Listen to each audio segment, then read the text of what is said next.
Here in Coeur d'Alene, Idaho. My first time to preach in your city. How many have been to one of my seminars before or have seen one of the tapes before? Oh, quite a few, okay. How many have not? And how many do not understand the question so far? Okay, that's what I thought. Well, great, it's an honor to be here. I tell folks right up front before I get started too far, because I don't want anybody sneaking up on me, I believe the Bible is the infallible, inspired, inerrant word of the living God. I believe it from cover to cover. I even believe the cover on mine. It says Kent Hovind. I believe that. And what I try to do in my seminars, I have three distinct goals. Number one, I want to strengthen your faith in the Word of God. Number two, if you're not saved, I'm going to try to get you saved. I'm after you. I'll tell you right now, I'm after you. Okay. Number three, if you're saved and you're not doing much for the Lord, then I'm going to try to make you uncomfortable. Everybody ought to find something to do for the Lord, okay? The worst of you could serve as bad examples, if nothing else. You can all find something to do for the Lord. All right, this is not my wife. This is just a picture of her. We live in Pensacola, Florida. I've been there 12 years. We have 3 kids, one of each. My kids are, at this time, 21, 22, 23, a year and 2 weeks apart. We call that family planning where I come from. Got the 2 boys married off now, and as soon as I find someone to take over payments on my daughter, I'm going to be home free. So that's the plan. One of my hobbies for many years, I have been collecting science books. I like science. And you can ask my kids or ask my wife, when I get bored, which isn't too often around our place, I just read science books. I like science. Taught it for 15 years. Even though I'm not teaching it anymore, I still like to study. It's so many neat things to learn. And there's an awful lot of good science in these books. But folks, there are some lies in our science books. Now, I'm not against science, I'm not against schools, I'm not against teachers. My brother's in his 34th year teaching public school. My mom retired from teaching public school. There's an awful lot of good godly teachers in the system. But there's some poison in these books. And we're going to cover some of that tonight. Richard Dawkins, who hates creationists, said, "It is absolutely safe to say that if you meet someone who claims not to believe in evolution, that person is ignorant, stupid, or insane, or wicked." Well, Richard, I'll send you a copy of this tape, because I'm going to show you 100 reasons why evolution is so stupid. We need to define a few terms, okay? According to the dictionary, stupid means lacking normal intelligence, foolish, silly, a stupid idea, dull and boring. I think evolution is stupid. Now, my mommy used to get mad at me when I used that word, so it's a little hard for me, but Bill said, "Brother Hovind, I want you to preach on 100 reasons why evolution is stupid." Okay, Bill, well, you asked for it, so here goes, all right? Let's define some other terms now. The word evolution has at least 6 different meanings, and I've done 58 debates now, and if you're going to get into a debate on evolution with anybody, you better first define what you're talking about, because this is a very slippery term, okay? First, we have cosmic evolution. That would be the Big Bang. There is no evidence whatsoever for that. We'll get into that in just a moment. Then we'd have to have chemical evolution. See, the Big Bang supposedly made hydrogen. Well, how did we get 92 elements, plus the synthetic ones? I mean, how did the chemicals evolve? They don't talk about that much, but that would have to happen. Thirdly, we'd have to have stellar and planetary evolution. But you know the stars would have to evolve. There's an awful lot of stars out there, folks, but nobody's ever seen one form. There's enough stars out there that everybody on Earth can personally own 2 trillion of them. We've never seen one star forming. We see them blow up from time to time. It's called a nova or a supernova. We've never seen one form. One professor told me one time, he said, "Well, we calculated in the laboratory that if 20 stars explode near each other, it'll produce enough energy to make a brand new star." I said, "Well, that's brilliant. You got to lose 20 to gain 1. You ought to run for Congress. You could help those guys borrow their way out of debt." First place, that's all theoretical. We've never seen it happen, okay? And I think it is scientifically impossible. See, then we'd have to have organic evolution. That would be the origin of life. How did life get started from non-living material? Now, according to the evolution theory, that would have to happen somewhere along the line, long ago and far away. Life had to come from non-living material. And yet, we've never seen that happen. There is no evidence that it can happen. We'll talk about that in a minute. Fifthly, we would have macroevolution. That is where an animal changes into a different kind of animal. Nobody's ever seen a dog produce a non-dog. But the evolutionist believes a dog came from a rock, if you go back far enough in time, 4.6 billion years. Finally, we have microevolution. Now, I don't like this word, okay, because it gets people confused. I think we ought to just call it a variation. But microevolution happens, folks. That is a fact of science. Animals produce a variety of offspring, but it's always the same kind. The first 5 definitions of evolution are stupid. It doesn't happen. It's certainly not part of science. It's something you have to believe in. They teach the kids it all started with the Big Bang 20 billion years ago. A Big Bang. I like to ask them some simple questions. What exploded? And where did it come from? And where did the energy come from? Etc., etc. According to the Big Bang Theory, it all started with a little tiny dot and exploded and spread out over all the universe much faster than the speed of light. Well, the Big Bang Theory, as we'll see in a minute, is stupid. I don't know of a better way to say it. I'm trying to be nice to them, but it is just stupid. The Big Bang idea started with a Belgian astronomer named George something, can't pronounce his last name. George said that this original matter was no more than a few light years in diameter. At the very least, that would be 2, or about 12 trillion miles. So they started off teaching a spot 12 trillion miles across was what exploded. Well, they revised that down. In 1965, they said, no, it was only 275 million miles across. Well, that's way down from 12 trillion. 1972, they said, no, it's only 71 million miles across. I don't know how they know this stuff, but this is what they taught, okay? 1974, they said it was only 54,000 miles across. 1983, they said it was the trillionth the diameter of a proton.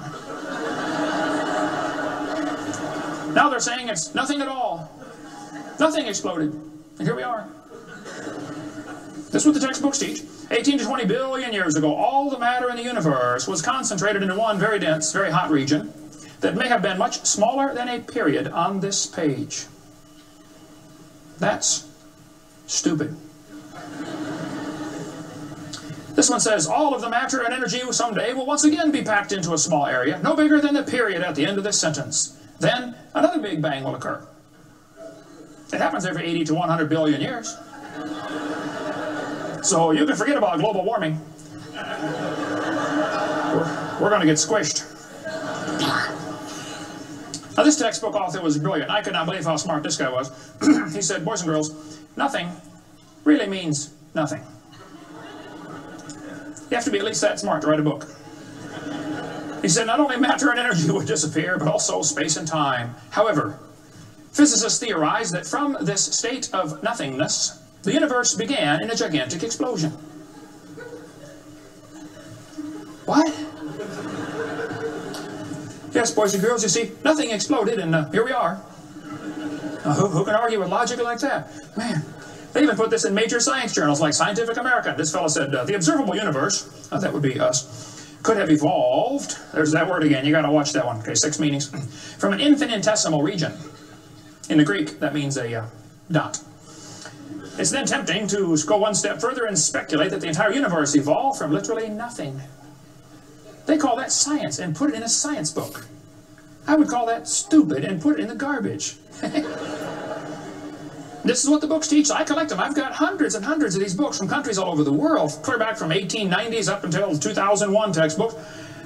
They're teaching this kind of stuff, folks. This one says, all the matter in the universe was drawn into this little tiny dot, and it spun faster and faster. This is what they teach the kids. Some kids doing this for homework tonight, right? It spun faster and faster. One day, it exploded. Big Bang. I was talking to a professor from Berkeley one time. I was sitting on the airplane next to a professor from Berkeley University. I don't know if you folks here in Idaho ever heard of Berkeley or not. But Berkeley is not a Bible college.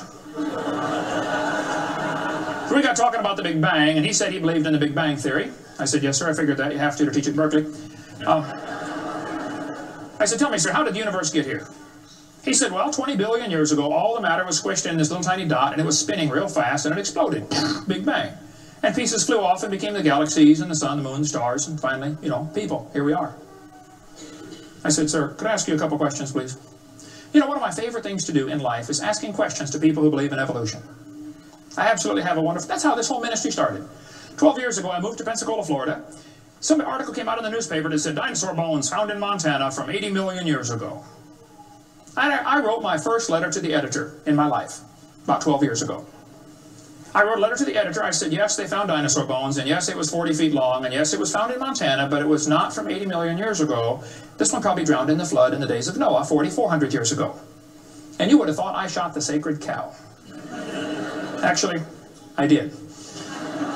Boy, there began to be quite a battle in the newspaper, letters to the editor flying back and forth, and finally a university called me and asked me to do a debate with one of their professors. Well, I'd never had a debate in my life except with my wife, and I lost those every time. So I was not excited about debating, but I said, well, how do you do it? What do you want? And the guy said, well, you send us 30 questions, and the other guy will send in 30 questions, and we'll discuss those questions for the debate. I said, okay. So I sent him 30 questions. I thought they were perfectly legitimate, fair questions. I said, a woodpecker's tongue goes all the way around the back of his head and comes on top of his left eyebrow, left nostril here. Would you please show me any fossils that have been found, intermediate species between a normal bird and a woodpecker, you know, with his tongue going all the way around his head? What evidence do you have of how this evolved? That question never came up. I don't know what happened to it.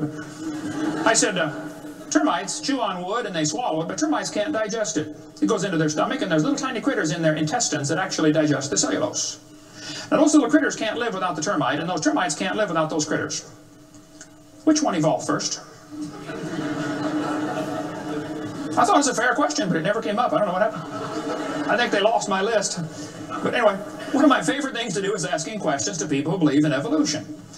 So I asked this professor if I could ask him some questions about the Big Bang. He said, sure, what would you like to know? I said, well, sir, you told me 20 billion years ago, all the matter in the universe was squished in this little tiny dot. And it was spinning faster and faster and exploded. I said, where did all this matter come from? He said, well, we don't know that for sure. I said, okay, now, sir, hold it. If I told you that I believe about 6,000 years ago God created the heaven and the earth, like the Bible teaches, you're going to say, and where did God come from? And I don't know. But you said 20 billion years ago there was a Big Bang, and you don't know where the dirt came from. So basically, I believe in the beginning God, and you believe in the beginning dirt. Don't tell me my theory is religious and yours is science. Oh, no, sir, they're both religious. The news media tries to make it look like it is religion versus science. I did a debate in El Paso, Texas here recently, and the news media wrote an article. They said, religious and scientific leaders debate evolution. What is the unspoken message in that title? What are they trying to imply? Can you catch that? They're trying to imply that evolution is part of science, aren't they? No, evolution is a religion. Actually, both creation and evolution are inherently religious. These two timelines is the same information right here. I'll be referring to that throughout the seminar here. I cover this thing all the time. The Bible teaches about 6,000 years ago, God made everything. 4,400 years ago, there was a big flood that destroyed everything. 2,000 years ago, Jesus came. Here we are today, waiting for the Lord to come back in about 5 minutes. This is the Bible view of history. On this chart, 1 inch is 150 years. That's a long time. The 20 billion year chart on the bottom is a very different scale. But see, both views, creation and evolution, are inherently religious. You have to believe in creation or believe in evolution. The difference between the two, though, is very simple. The evolution religion is tax-supported. That's the difference. By the way, if I was to make that bottom chart the same scale as the top chart, the bottom chart actually needs to be 2,100 miles long. That's from Pensacola to Portland, Oregon. I don't want to carry a chart that big, so I made a new scale for the other one, okay? If they want to believe it happened long ago and far away, they're welcome to believe that, but that's not science. Evolution is a religious worldview, and I think it is stupid. So I asked the professor, where did the matter come from? He said, I don't know. I said, well, sir, would you please tell me where the laws came from? The universe is run by laws, gravity, centrifugal force, inertia. Who gave the laws? He said, we don't know that either. I said, sir, could you tell me where the energy came from? You know, it takes energy to make a big bang. Who bought the gas to run this machine anyway? He said, we don't know that either. I said, sir, could I ask you another question? He said, sure. What else would you like to know? What else? What do you mean else? You haven't told me nothing yet. I said, does Berkeley have a merry-go-round? How many of you know what a merry-go-round is? You go round and round until you puke, okay? He said, no, we don't have a merry-go-round at Berkeley. I said, you ought to get one. You could learn some good science on a merry-go-round. If you put some fourth graders on a merry-go-round, are there any fourth graders in here tonight? Who's in fourth grade? All right, I like fourth graders. I spent the best 5 years of my life in the fourth grade. That's before they diagnosed ADD. Put some fourth graders on the merry-go-round. I like using fourth graders because they're tough and they're expendable. And we're going to get the high school football team out there to get that thing spinning clockwise as fast as it will possibly go. Now, if you have a digital watch, you may not know what clockwise means. I'll explain it later. We're going to spin the merry-go-round clockwise. The kids are going to go through 4 phases. They start off in phase 1. They're screaming at the football players. Come on, let's go. Faster, faster. Can't you go any faster? You get up around 30 miles an hour. The kids enter phase 2, where they stop screaming. They just quietly concentrate on trying to hang on for dear life. You get up around 60 miles an hour. The kids enter phase 3, where they start screaming again. But now they're screaming, stop, stop, please, slow down. Don't stop, though. Keep going faster and faster. When you get to about 100 miles an hour, you should enter phase 4. That's where the kids begin to fly off the merry-go-round. Now, when this happens, you will notice a very interesting phenomena of physics. If the merry-go-round is going clockwise, when the kid flies off, the kid will be spinning clockwise until he encounters resistance, like a tree or telephone pole. That's because of a law in physics known as the conservation of angular momentum. You see, if a spinning object breaks apart in a frictionless environment, the fragments will all spin the same direction. It's very simple. It's because the outside is moving faster than the inside. And so it keeps the same direction of spin. The professor said, yes, I understand about the conservation of angular momentum. I said, well, good. I'd like to ask you a question then, sir. If the whole universe began as a swirling dot, like you said, why do 2 planets spin backwards? He said, that's interesting.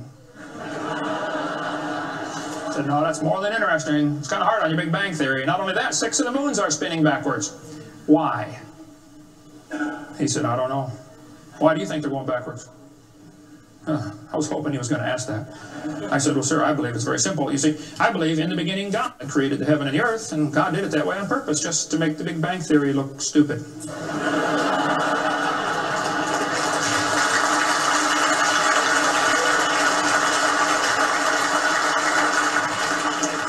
I do believe in the Big Bang, folks. I really do. The Bible teaches the Big Bang. 2 Peter 3:10. It says, the heavens shall pass away with a great noise. In the original Greek, that's a Big Bang. So there's going to be a Big Bang. It just didn't happen yet, that's all. So kids, if you go to school and some professor says, do you believe in the Big Bang? You should say, yes, I do, and you better get saved and get ready for it. The Big Bang is coming soon to a city near you. By the way, if the Big Bang Theory were true, the matter would be evenly distributed. But it's not. It's lumpy. They're called galaxies. And in zillions of miles and nothing called voids. And to try to salvage the dumb Big Bang Theory, they've got all these wild theories of why isn't the matter evenly distributed? They'll say, well, maybe there's black holes, or maybe there's antimatter. They got all this stuff. It's all trying to rescue this crazy Big Bang Theory. And it's a dud, folks. It didn't happen. There are zillions of stars out there. I mean, lots and lots of stars. And we haven't even seen them all. If star births, they ought to at least equal star deaths, and they don't. We see a star blow up about every 30 years. It's called a nova or a supernova. Well, then how come there are only 300 dead stars out there that we can see, supernovas?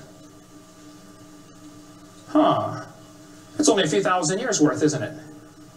There ought to be trillions of them, if evolution were true. This fellow said, I have a little hesitation in saying that a sickly pall now hangs over the Big Bang Theory. Yep. I think it is stupid. Now, if you want to believe it, that's fine. I don't care what anybody believes. That doesn't bother me. But see, the problem is, they want to use my tax dollars to teach that to your kids in our schools. And that's where the problem comes in. Okay? If you want to believe in the Big Bang, just enjoy yourself. But keep your religion at home. Okay? Because it is a religion. Then they tell the kids, the Earth formed from a hot molten mass 4.6 billion years ago. This is part of the theory, and it's in all the textbooks. 4.6 billion years ago, Earth cooled down, formed a rocky crust. I think that is stupid, and I'll show you why. Was the Earth ever really a hot molten mass 4.6 billion years ago and it cooled down? This textbook says, as Earth formed, the surface was like the moon. There were hot pools of bubbling lava. I don't think so. My Bible says the Spirit of God moved upon the face of the waters. So the Earth was not created a hot molten mass. It was created underwater, which means it has to be less than 212 degrees Fahrenheit or 100 degrees centigrade, or it wouldn't be water, it would be steam. So the Earth was never a hot molten mass, according to Scripture. Then when you look in the granite rocks, you find little tiny halos made of polonium. Now these polonium halos are absolutely amazing. Robert Gentry, a friend of mine from Knoxville, Tennessee area, he has been studying radiopolonium halos for a long time. I met him back in the year 2000 and went down to his laboratory and I got to see some of the halos through the microscope. These little polonium halos are interesting because they have a half-life of less than a few minutes. If the rock was hot, when the radioactive polonium decayed and sent out the little particles and made the halo, it would melt away. Like at 4th of July, they shoot fireworks up. Makes a circle. Does the circle stay there? No, it all falls down, right? There are probably none up there now from the last 4th of July, are there? You'd have to freeze the whole atmosphere to keep that sphere in place. You'd have to make, this polonium would have to be decaying in a rock that is already solid. So the Earth was never a hot molten mass. Get Robert Gentry's book if you want a lot more on that. But all over, the granites all over the world contain these polonium halos. So it is stupid to say the Earth was a hot molten mass. We have scientific evidence it was not. Here they tell the kids, though, the Earth was hot with large pools of molten lava, and that is just stupid. It can't possibly be true. Then they tell them life got started about 3 billion years ago. See, according to the theory, 20 billion years ago there was a big bang. 4.6 billion years ago the Earth cooled down, formed a hard rocky crust, and it rained on the rocks for millions of years and turned them into soup. And the soup came alive about 3 billion years ago. This is what the books teach. This fellow says, both the origin of life and the origin of major groups of animals remains unknown. How did life get started anyway? Well, this textbook tells the kids, oceans formed as it rained on the rocks for millions of years. Yes, boys and girls, millions of years of torrential rains created great oceans. And swirling in the waters of the oceans is a bubbling broth of complex chemicals. Progress from a complex chemical soup to a living organism is very slow. Well, I guess it is. It's totally stopped. Doesn't even happen. That's how slow it is. This one says the first self-replicating systems must have emerged in this organic soup. Was your great-great-great-great-great-great-great-great-great-great-great-grandpa soup? I think that's stupid, okay? Now, if they want to believe it, that's fine. I don't care what they believe, but don't call it science. What happened back in the 1950s, a guy named Miller and Urey wanted to know how the Earth and solar system had come to be. So they tell the kids he took a mixture of Earth's primitive atmosphere. We'll talk about that in a minute. He never proved how life originated, but he did add evidence to the theory that life could have started by itself. Well, is that true? Now, did he really do that? Well, let's just study the facts here.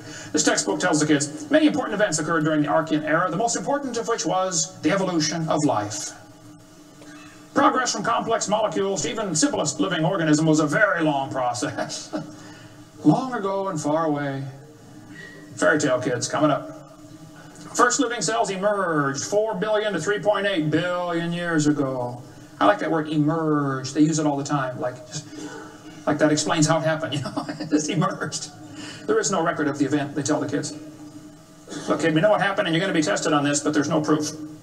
Oh, okay. It's not science.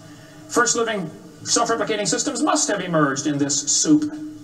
I don't think so. Here's what students are taught in school. This picture of the different glass tubes and flasks and pipes going around, they tell them this is how they made life in the laboratory. He said he studied the chemical reactions of gases that existed in Earth's primitive atmosphere. Ooh, now this is important, okay? Notice up in the upper right-hand corner, he had methane, ammonia, water vapor, and hydrogen, no oxygen. He circulated these gases through these tubes through a spark, supposed to represent lightning. And sure enough, it produced a red goo at the bottom of the flask and had some amino acids in it. They didn't come close to getting life, though. Miller excluded oxygen in a reducing atmosphere because life could not evolve with oxygen. Anything that got together would oxidize. Cut a banana open, lay it on the table, it'll turn brown, it'll oxidize, okay? So will an apple, so will anything alive. It'll oxidize. So that's why he didn't have any oxygen in the experiment. One of his gases was ammonia. Well, this creates a real serious problem because ammonia is destroyed by UV light. And UV light must be blocked by ozone, which is made from oxygen. I got a problem here. This textbook says several billion years ago, Earth's atmosphere had no free oxygen. Well, that's just simply not true. Ozone is made from oxygen and it blocks UV light, and ammonia, one of the gases needed for the experiment, is destroyed by UV light. So life cannot evolve without oxygen. But also life cannot evolve with oxygen. Well, I got a solution for that one. It didn't evolve. And by the way, the Earth has always had oxygen, even more than it does today, okay? Air bubbles are often found trapped in amber, like the movie Jurassic Park, you know, where they drilled in and got the mosquito blood. These air bubbles, though, have 50% more oxygen than we do right now.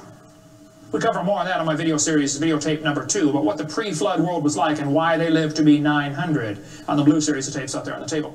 But this textbook says the mixture at the bottom of the flask was rich in amino acids. Oh, come on. That is stupid. It was not rich in amino acids. Let's tell the kids what they really found, okay? He filtered out the product. As this gas went through the tubes, he sparked it, produced this goo at the bottom, and he drew the goo off, because if it went through again, it would be destroyed by the spark. Now, in real life, you're not going to get a section of the ocean protected. They say this just happened by chance in the ocean. Well, you can't filter out the product then. Secondly, what he made was 85% tar, 13% carboxylic acid, 2% amino acids. So 98% of his mixture was poisonous to life. I would not call that a success. And there are 20 different amino acids, sort of like 26 letters in the alphabet. There are 20 amino acids. Those amino acids go together to make proteins, like letters go together to make sentences. Mostly he made just 2 of these amino acids. And they bond with the tar and the acid very quickly, more readily than with each other. It was a failure as an experiment. Amino acids are like letters of the alphabet, sort of like building blocks. You have to have a bunch of amino acids to make a protein. Then you have to have a bunch of proteins to make a cell. And you got to have a bunch of cells to make an organism. And one cell is more complex than a space shuttle. And all he got was a couple of the amino acids. That's like me dropping toothpicks, and I happen to make a few letters of the alphabet. That's possible, isn't it? Toothpicks could fall in the shape of a T, or an H, or an I, or an E. That's possible. But if I'm able to drop toothpicks and produce a few letters of the alphabet, should I therefore conclude that nobody wrote Webster's dictionary? The difference between making a letter with toothpicks and making Webster's dictionary is about like making an amino acid and making a living cell. He didn't come close to making life. He made the equivalent of a few letters, and he actually needed to make huge books. And half of his letters were backwards, left-handed. This creates a real problem, since the simplest proteins, the smallest proteins, have 70 to 100 amino acids, all of them left-handed. This really compounds his problem. RNA and DNA are all right-handed molecules, and they are unbelievably complex. And hundreds of these amino acids must combine to make a protein, and this has to be in a precise order. And they unbond in water much faster than they bond, and last time I checked, the oceans are completely full of water. So Brownian motion is going to drive them away from each other, not together. It just isn't going to work. He did not make life in the laboratory. But they tell the kids, he showed how life could have started by itself. Oh, that is just a stupid, okay? That's a lie. He did not show anything of the kind. And every experiment since then has made the problem worse. They're finding more and more things that just couldn't happen. Don't call that science. But they tell the kids, 3 billion years ago, life appeared on Earth. Asked me to speak at this college in Boston one time. This preacher called all the colleges and universities around Boston. I said, would you like to have Kent Hovind come speak at your college? Finally, one professor said, yes, he can come speak at our school if our professors can ask him any questions they want, because we want to show our students how dumb these creationists really are. So the preacher called me and said, Brother Hovind, would you like to speak at this college and let them make fun of you for a couple hours? I said, I would be honored. So I showed up. There were 6 professors and all their students. I felt like Daniel in the lion's den. I got my charts out and I said, now folks, I believe the Bible. Nobody cheered. I said, I believe about 6,000 years ago God made everything. The world's not millions of years old. 4.6 billion years ago, there was a big flood. I'm sorry, 4,400 years ago, there was a big flood. Not 4.6. And 2,000 years ago, Jesus came, and I gave them the basic Bible story, okay? Then I told them what they believe. Because most of them don't know what they believe. You have to tell them. You guys believe 20 billion years ago there was a big bang where nothing exploded and produced everything. 4.6 billion years ago the earth cooled down, made a hard rocky crust. It rained on the rocks for millions of years, turned them into soup, and the soup came alive 3 billion years ago. And this early life form found somebody to marry. Boy, now that's a good trick. And something to eat, of course, and slowly evolved into everything we see today. One professor was getting kind of upset about this time. I seem to do that to them. He said, Mr. Hovind, there are hundreds of varieties of dogs in the world. I said, yes, sir, you're right about that. He said, do you mean to tell me that you believe all these dogs came from 2 dogs off of Noah's Ark? You expect me to believe that? Ha, ha, ha. I said, sir, would you look at what you're teaching your students? You're teaching your students that all the dogs in the world came from a rock.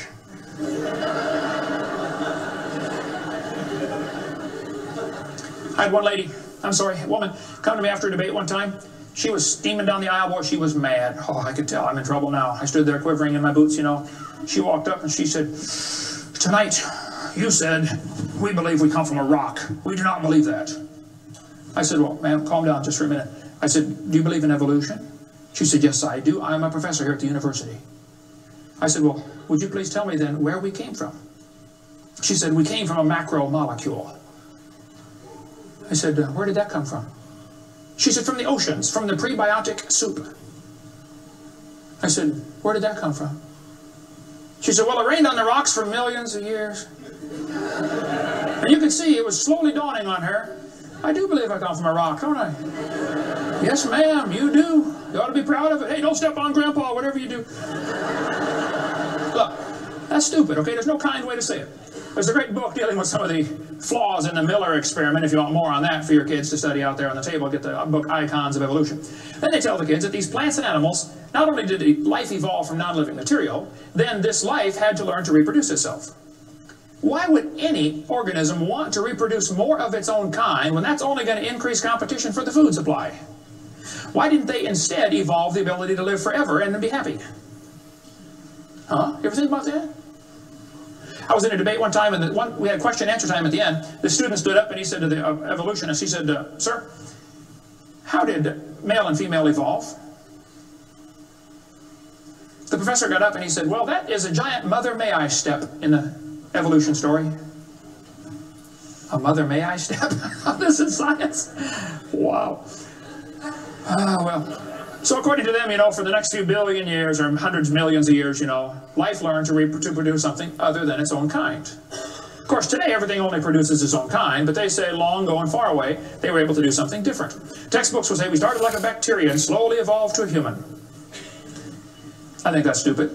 But if you want to believe that, that's perfectly fine. Those trees of life that they put in the textbooks for your kids are a bunch of nonsense.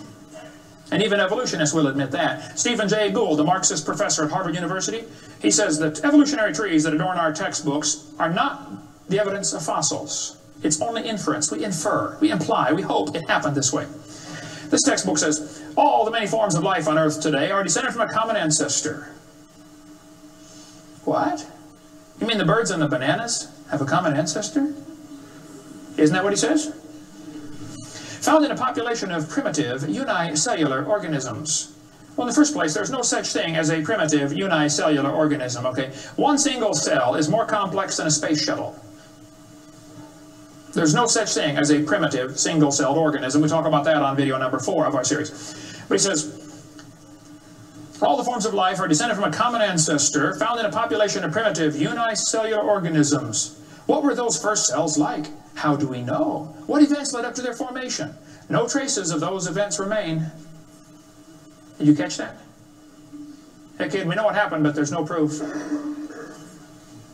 Primitive, huh? This one says, the humans, mammals, birds, crocodiles, all had a common ancestor. Well, anything inside that circle is religious speculation. It is stupid. Reptiles produce reptiles, dogs produce dogs, people produce people, and there's never been an exception to that. Darwin said, though, if my theory be true, here's his book right here.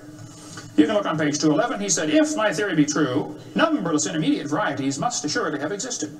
Boy, you're right about that, Charlie. I mean, to change from a rock to a dog would take a few changes. David Robb, who believes in evolution very strongly, says, in the years after Darwin, his advocates hoped to find predictable progressions. In general, these have not been found, yet the optimism has died hard, and some pure fantasy has crept into textbooks. Oh, you're kidding. Fantasy in our textbooks? Oh, yep. They tell the kids they have evidence of evolution from fossils. I don't think so. That is stupid, okay? If you find a fossil in the dirt, all you know is it died. You don't know that it had any kids, do you? And you sure don't know that it had different kids. I mean, think about it. You're in a court of law. You bring in a bone to the judge. Judge, I found this bone in the dirt. This is the ancestor of all the humans today. They would laugh at you. You don't know that that's the ancestor of anybody, do you? And why on earth would you think a bone in the dirt can do something animals today cannot do? Animals today can only produce the same kind, right? Dogs produce dogs, folks. Luther Sunderland asked all the major evolutionists, he said, where is the evidence for evolution? They all said, well, somebody else has it, we don't have it over here. So he wrote a letter to Colin Patterson. He's the director of the British Museum of Natural History. They've got the largest fossil collection in the world. He said, Mr. Patterson, I read your book on evolution. I noticed you didn't show us the missing links. Why didn't you show us the missing links? Patterson wrote back and said, I fully agree with your comments on the lack of evolutionary transitions in my book. If I knew of any, fossil or living, I would certainly have included them. I will lay it on the line, there is not one such fossil. There are no missing links, folks. The whole chain is missing. Even Stephen Gould admitted the absence of fossil evidence for intermediary stages is a persistent and nagging problem for evolution. We got the theory, we know it's true, now we just need the evidence. That's the way they think about it. Richard Goldschmidt said, maybe the first bird hatched from a reptile egg. Well, Richard, I'm sorry. I don't mean to be disrespectful, but that's stupid. See, what's happened, these guys have looked for missing links in the fossil record. They can't find any, and so they say, well, maybe evolution happened so fast it wasn't preserved. Maybe a reptile laid an egg and a bird hatched out. Well, who did that bird marry?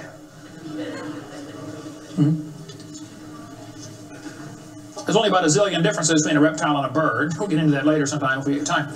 But if they want to believe that, that's perfectly fine. Here's what happened. Charlie Darwin graduated from Bible college to be a preacher in the Anglican Church in 1830. He couldn't get a job, so his dad pulled a few strings and got him a job on board HMS Beagle. He's going to sail around the world and collect bugs. And while he's sailing around, he stopped off at these islands right there called the Galapagos Islands. There on those islands, Charlie noticed there were 14 different varieties of finches. Charlie studied the birds very carefully and said, you know what, I think all these birds had a common ancestor. I bet you're right, Charlie. It was a bird. And then Charlie said in his book on page 170, he said, it is a truly wonderful fact that all animals and all plants throughout all time and space should be related to each other. Hold on a minute. You see 14 kinds of birds and you conclude that birds and bananas are related. That's stupid. You should conclude that those 14 kinds of birds had a common ancestor, but that's as far as it ever goes, folks, okay? I don't know of a kind way to say it, Charlie, but that's stupid.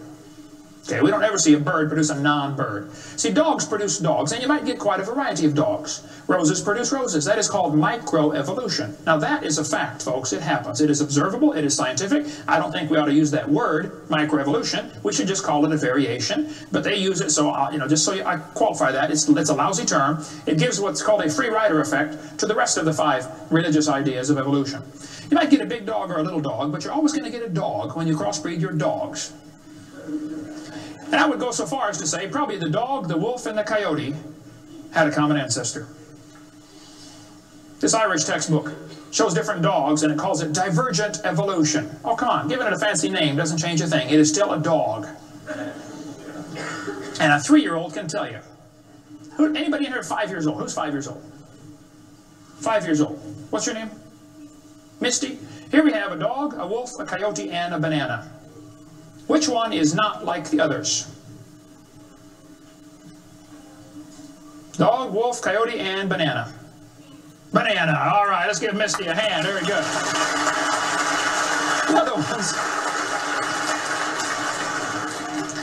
Some of these college professors can't tell.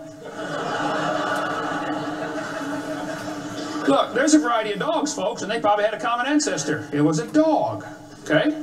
It's just a dog. See, variations happen within the dog kind. You get a big dog or a little dog, but there are limits to these variations. Haven't the farmers been trying to breed for bigger pigs for a long time? They try to get the biggest pig they can, don't they? Do you think they'll ever get a pig as big as Texas? I bet there's a limit in there somewhere, isn't there? Roaches become resistant to pesticides after a while. Do you think they'll ever become resistant to a sledgehammer? I bet there's a limit. Yeah, okay. They still produce the same kind of plant or animal. That's not evolution. That's just a variation of the same kind, okay? And the information for that variety was already present in the gene pool. No new information is ever added. The dogs or the pigs don't learn to fly or become pink. Okay, Okay, there's no new information added, just scrambled information. And the gene pool of the new variety is now more limited than before. Somebody spent years crossbreeding dogs to develop a Chihuahua. All that work to make a dog that is 100% useless.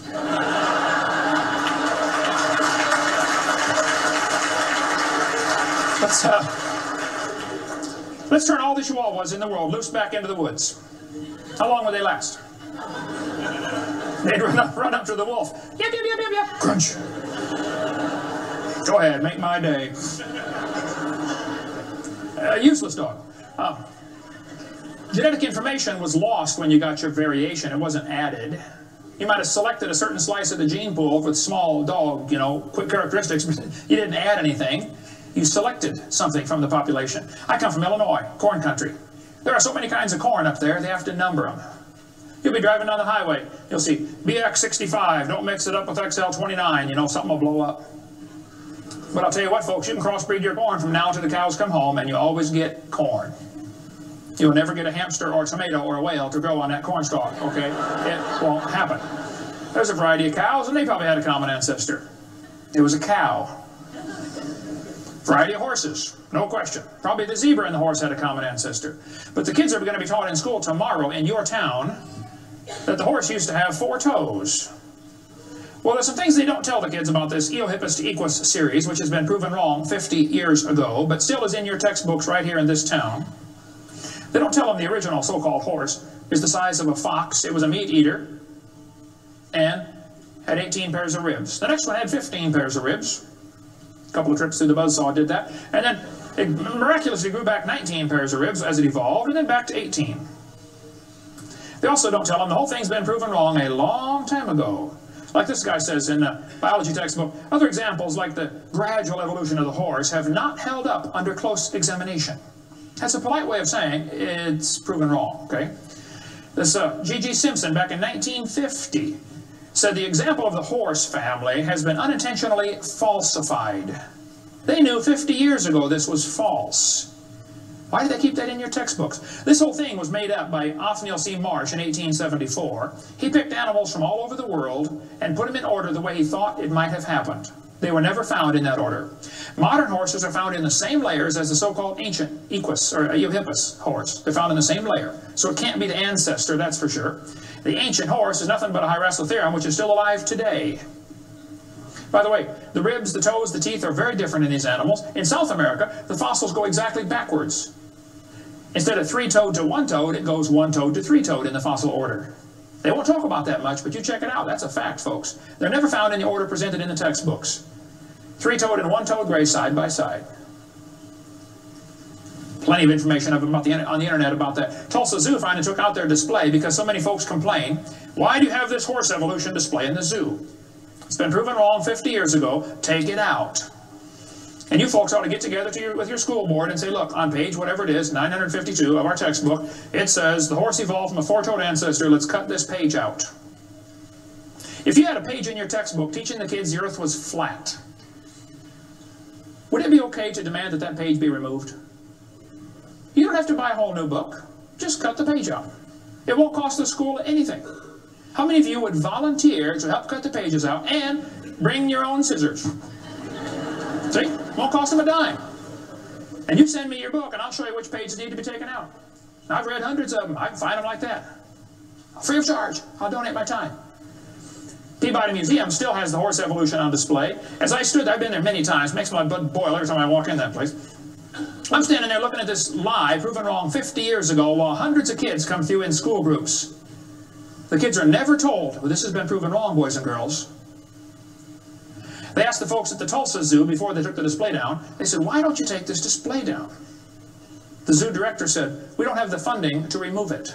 I've got all the letters back and forth on that.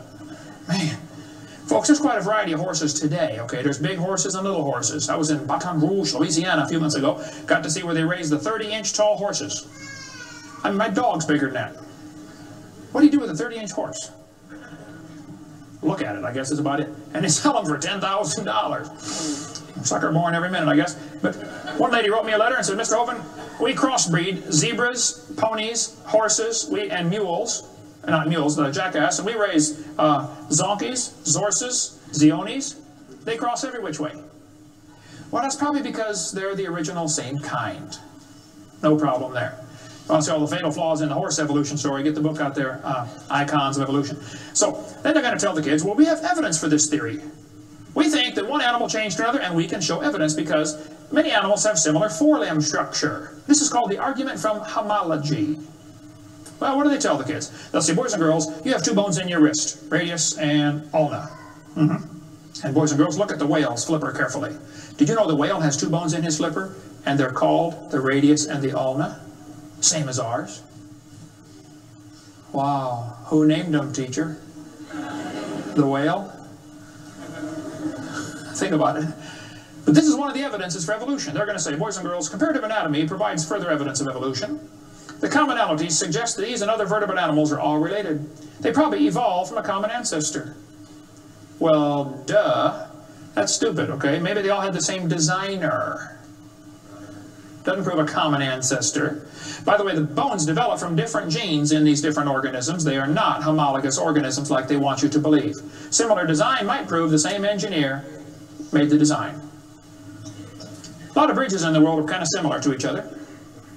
You can go compare, different suspension bridges around the world, the Golden Gate Bridge and other bridges, and there's a lot of similarities. That doesn't prove one is the father of the other, or that a tornado put them up.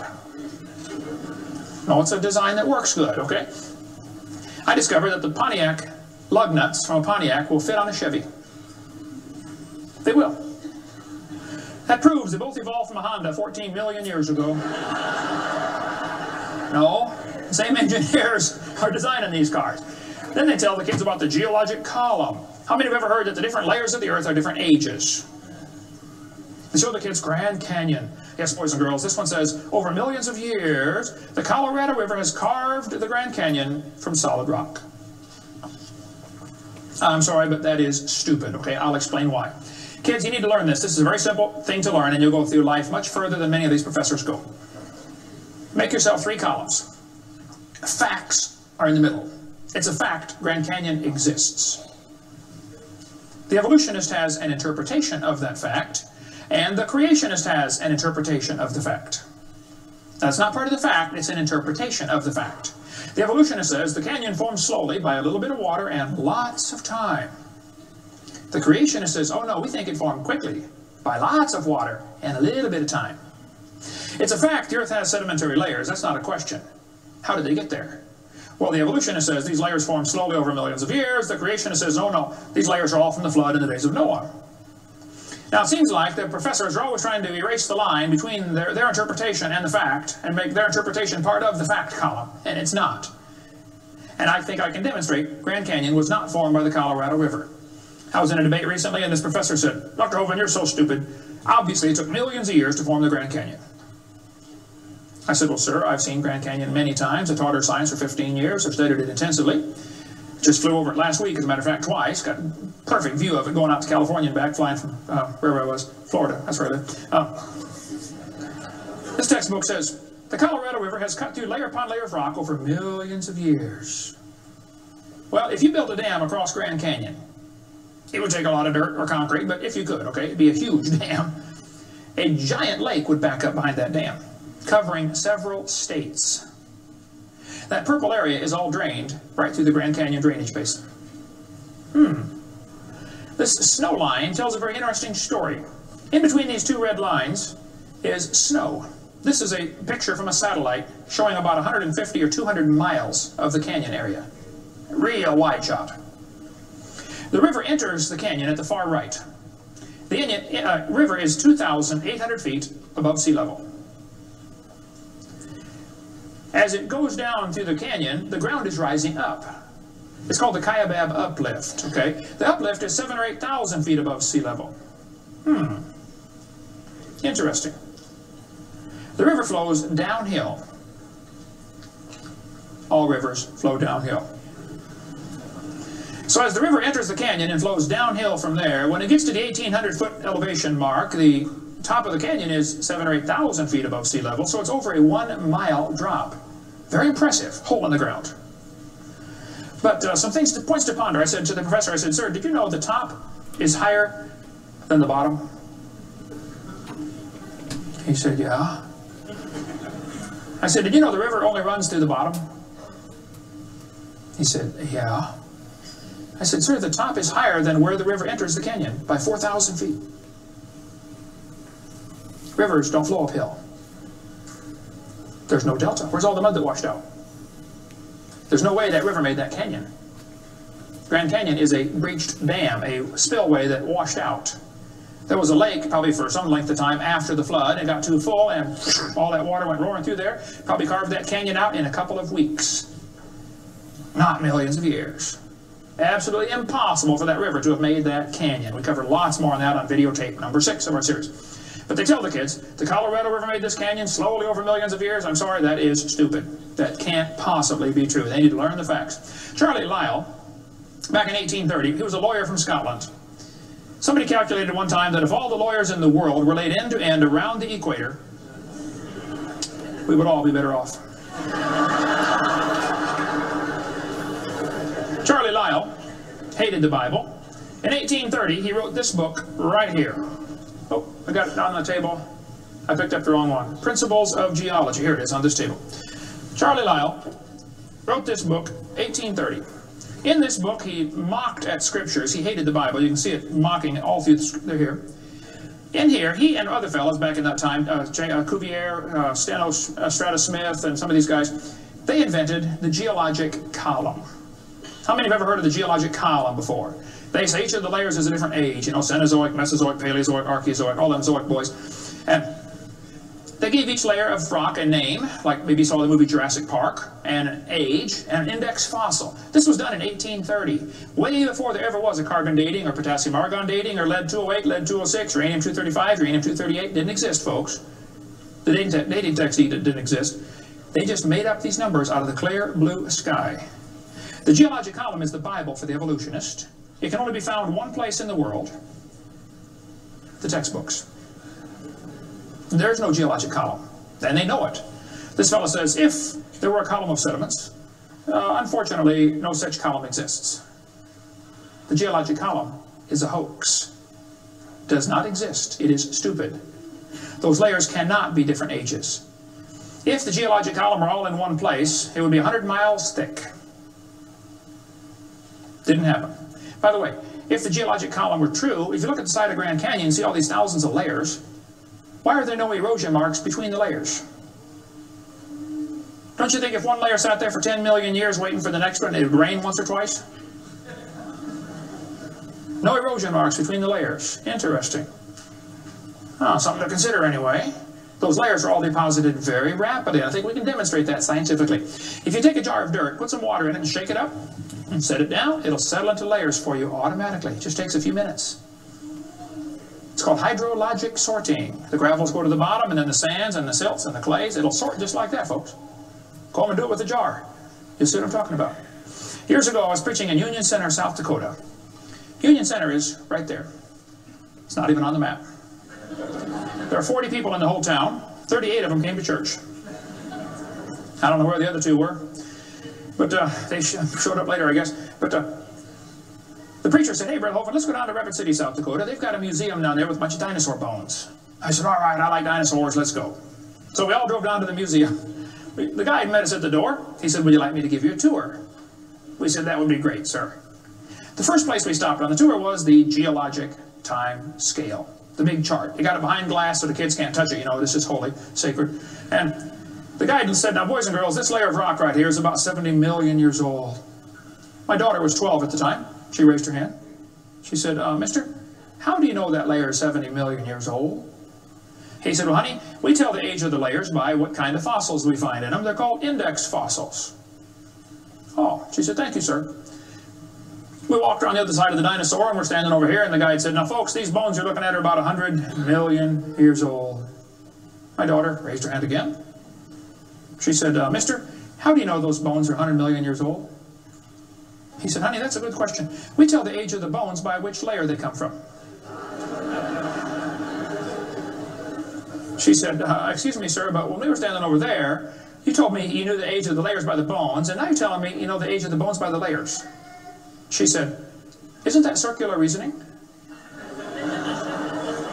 I thought, wow, a chip off the old block. That guide had the strangest look on his face. It was almost as if he were thinking.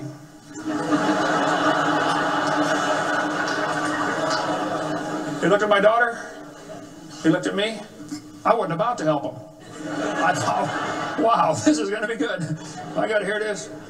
He looked back at my daughter. He said, you know, you're right. That is circular reasoning. I never thought of that before. Folks, geologic column is a joke. It doesn't exist.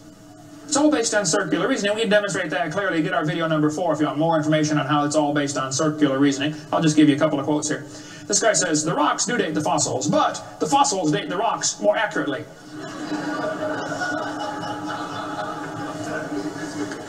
Stratigraphy cannot avoid this kind of reasoning if it insists on using only temporal concepts because circularity is inherent. You have to use circular reasoning to get it right.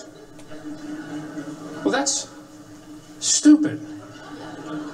And you don't need to be too bright to figure out that's stupid, okay? This geologic column contains limestone scattered all throughout the geologic column. I like to ask him the question, I say, fellas, you have limestone scattered all through this column. How do you know the age? It's all limestone. I mean, if I handed you a piece of limestone, how would you know if it's 100 million year old Jurassic limestone or 600 million year old Cambrian limestone? I mean, how would you tell the difference?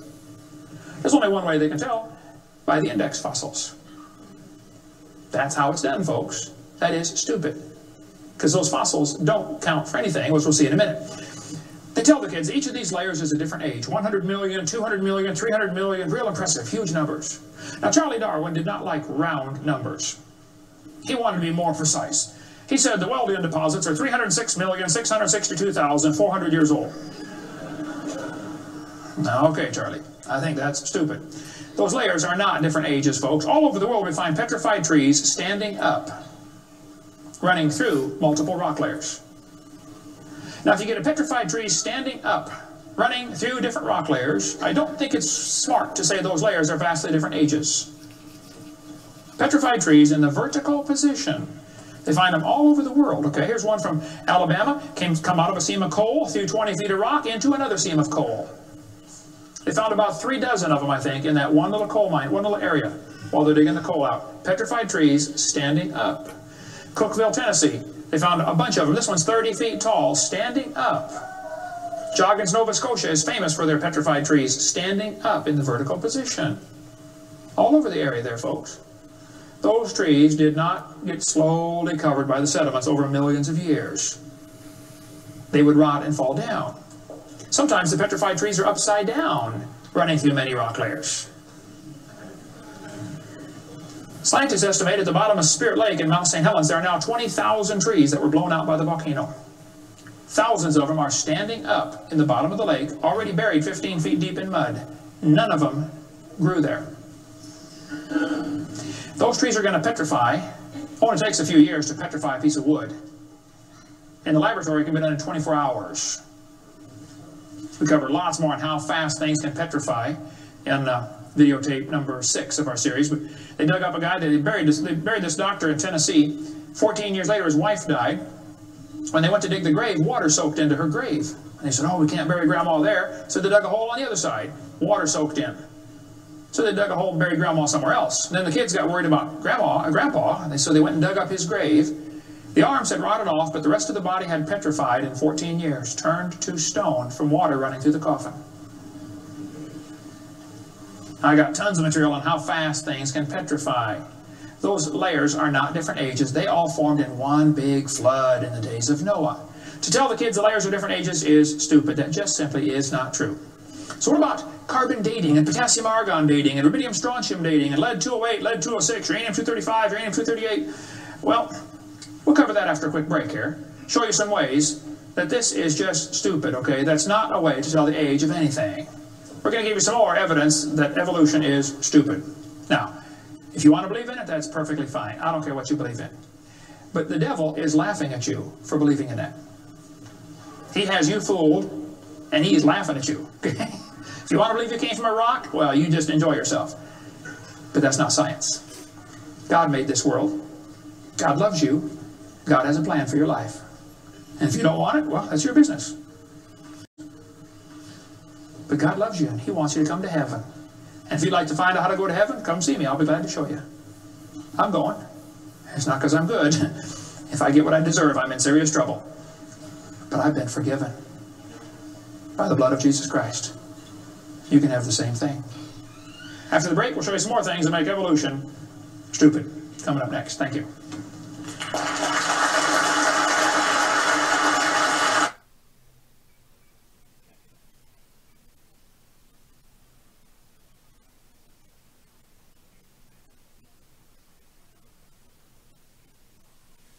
In the early 1950s, actually the late 1940s, they invented carbon dating. We're going to explain a little bit about radiometric dating and how it's supposed to work, and then show you that it does not work, okay? The Earth's atmosphere is about 100 miles thick, and are also protected by a magnetic field. Radiation from the sun and from the stars, mostly from the sun, goes right through that magnetic field, some of it does, and hits the atmosphere and produces carbon-14. Carbon-14 is radioactive. Normally, carbon is atomic number 6, which gives it atomic weight of 12. But this nitrogen, which is right next door to carbon, gets struck by radiation and it turns it into carbon-14. Now, carbon-14 is unstable. It is radioactive. It's always breaking apart. And you can hear it like with a Geiger counter, you know, click, click, click, click, just like uranium, because it's decaying. They've discovered it decays at a fairly consistent rate. About half of it will decay every 5,730 years. Which means if I gave you a pile of carbon-14, 5,730 years later, half of it would turn back to nitrogen. The rest would still be carbon-14. Theoretically, it's a random event, but it could, that's probably how long it would take. During photosynthesis, plants are breathing in carbon dioxide, and this radioactive carbon is mixed in with the regular carbon. The plant doesn't seem to know or care if it's getting radioactive carbon or regular carbon, it just takes it right in. Animals eat the plants and make it part of their body. Probably during your lifetime, you have either eaten plants or you've eaten animals that have eaten plants. How many have done that before? Okay. So, you probably have radioactive carbon-14 in you. Now, theoretically, what you have in you should match whatever's in the atmosphere, about the same percentage. Because the plants are always breathing this stuff in, and the animals are always eating the plants, and we're always eating the plants and the animals, so it should pretty much stay in balance. It is assumed the ratio of radioactive carbon-14 to normal C12 in the atmosphere would be the same found in living plants and animals. That is an assumption, but it's a reasonable assumption. The atmosphere today is 0.0000765%. Not much. That's how much carbon-14 it has in it. When the plant or animal dies, it stops eating or breathing. How many knew that already? Okay. So whatever it had in it begins to decay. Since half of it will leave in 5,730 years, all you got to do is check to see how much C14 is in it, how much C14 is in the atmosphere, and if it's only got half as much, it's been dead for 5,730 years. Sounds great, but it doesn't work. In theory, it never goes to zero, but it goes from a half to a fourth, to an eighth, to a 16th, to a 32nd, to not much, okay? After 4 or 5 half-lives, you can't measure it. So if anybody ever tells you, we know the Earth is millions of years old because of carbon dating, you can rest assured they don't have a clue what they're talking about. Because if it worked, it would only work for 30 or 40 or 50,000 years maximum. They compare the amount of C14 in the object being dated with the amount currently in the atmosphere, and estimate how long the object has been dead. It sounds good, but there are some assumptions that mess everything up, okay? Assumption number 1, has the amount of C14 in the atmosphere always been the same? Has it reached equilibrium? This is an interesting problem. If I told you to fill a barrel with water, but I drilled holes on the other side of the barrel, while you're filling it, it's leaking out. At some point, it's going to be leaking at the same speed you're filling, and that point is called equilibrium. You will never fill the barrel past that point, unless you plug the holes or fill faster. See, it's filling and leaking at the same time, sort of like your checkbook. You put it in and it leaks out, okay? Hopefully you want to at least be at equilibrium, okay? If less than that, you're going to be in trouble eventually. See, if your outgo exceeds your income, your upkeep will be your downfall every time. Well, they say if you took a brand new planet Earth and stuck it out in the solar system, the sun would start producing carbon-14. It would start decaying also right away, And it'll take about 30,000 years to reach this equilibrium point. Well, Willard Libby and others who invented carbon-14, University of Chicago, 1947 to 53, he got a Nobel Prize for it in there somewhere. He said, well, it would take 30,000 years to reach equilibrium. He said, well, we know the Earth is millions of years old. Mistake number one.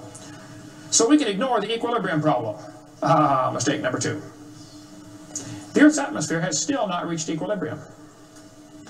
There's more C14 now than there was 10 years ago, which proves the Earth is less than 30,000 years old, which I could have told them just from reading my Bible. See, if an animal is still alive, be it plant or animal, okay, it should have about 16 clicks per minute on your Geiger counter per gram. If it's 0 years old, actually 0 years dead. If it's getting only 8 clicks per minute, then it's 5,730 years old. If it's giving you 4 clicks per minute, it's gone through 2 half-lives, it's 11,000 years old. If it's 2 clicks per minute, it's 17,000 years old. This is how they date it. So if you're getting 2.5 clicks per minute, you just find the point on your graph and draw the line over and determine the age. Sounds real simple, but it doesn't work. If we had walked into a room and found a candle burning on the table, and I asked you the question, when was it lit? You say, I don't know, Mr. Hovind, it's burning when I got here. Okay, well then let's do some empirical science. Empirical science is things we can test and measure and observe and test. Not theoretical, I mean empirical. We can measure it and weigh it. Let's measure the height of the candle. Suppose the candle is 7 inches tall. Who can tell me when it was lit? Okay, nobody. Let's do some more empirical science. Let's measure the rate of burn. Suppose we determine it's burning 1 inch an hour. When was it lit?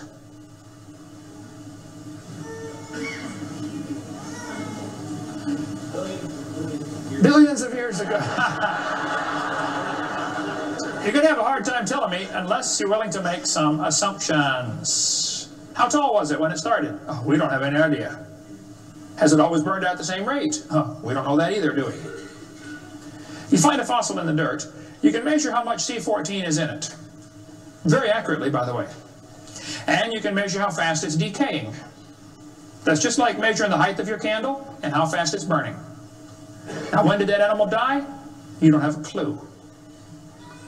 Unless you're willing to assume that the C14 when it was alive is the same as we have today, and assume the rate of decay has always been the same down through history. You can't prove either of those. Living mollusk shells were carbon dated at 2,300 years old. Hello, they're still alive. Freshly killed seal carbon dated 1,300 years old. Shells from living snails carbon dated 27,000 years old. That's stupid. He's still alive, okay? I know snails are slow, but 27,000 years, he'd be dead, okay? One part of a mammoth is 29,000 years old, another part's 44,000. One part of Dima was 40,000 years old, another part was 26,000, and the wood next to it is 9,000. The lower leg of a mammoth is 15,000 years old, the skin is 21,000. 2 mammoths found side by side in Alaska, one is 16,000, one's 22,000. Which number is right? Living penguins carbon dated 8,000 years old. 11 human skeletons, the earliest known human remains in the Western Hemisphere, were dated by accelerator mass spectrometer. All 11 dated about 5,000 radiocarbon years. Lava from a 1801 Hawaiian lava flow was 1.6 million years old. Well, hello is not even 200. Another volcano erupted in Hawaii in 1959. When they dated the lava, it was 8.5 million years old. These potassium argon dating for that, not carbon. Mount Etna in Sicily, I climbed Mount Etna when I was over there some time ago. Erupted in 1972, 350,000 years old. Mount St. Helens built a new lava dome in 1982. They dated it. Got numbers from 350,000 to 2.8 million. It's not even 20 years old. Here's what you ought to consider about carbon dating. Samples of known age, it doesn't work. If it's a sample of unknown age, it is assumed to work. That's stupid. In the last 2 years, an absolute date has been obtained for the Gandong beds above the Trenel beds. It has the very interesting value of 300,000 years, plus or minus 300,000 years.